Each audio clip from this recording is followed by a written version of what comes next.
Maraming pamilya ang inilikas sa San Mateo, Rizal sa kasagsagan ng pag-ulang dulot ng bagyong Enteng. Ang ilang residente binaha ang kanilang mga tahanan. Si Bernard Ferrer sa sentro ng balita.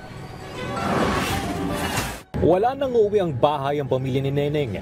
Nilamon kasi ng baha ang bahay nila sa barangay Santa Ana, San Mateo, Rizal sa kasagsagan ng pag-ulan dala ng bagyong Enteng. Problemado tuloy ang pamilya ni Neneng kung saan kukunin ang ipagpapatayo ng kanilang bahay.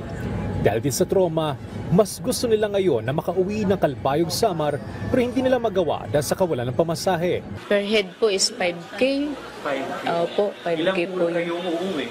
If ever po. Walang persona. Lumikas din si Ninya kasamang kanyang sanggol at iba pang anak.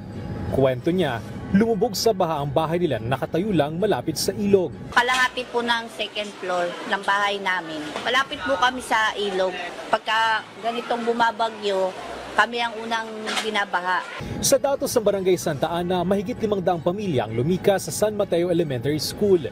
Binigyan na rin ng gamot ang ilang nagkalagnat na residente, gayon din ang ilang lumusong sa baha. As of 6 a.m. po, mayroon na po tayo nabigyan na 70 na pasyente ng doxycycline. Depende po sa mga kung low risk po o high risk po or moderate risk yung mga pasyenteng nalusong sa baha. Sa Barangay Banaba, halos 600 pamilyang lumikas, partikular sa Doña Pepeng Covered Court, Doña Pepeng Elementary School, Baybay Sapa at Banaba Elementary School.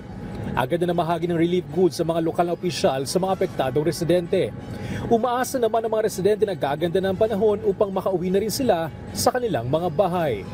Bernard Ferrer para sa Pambansang TV sa Bagong Pilipinas.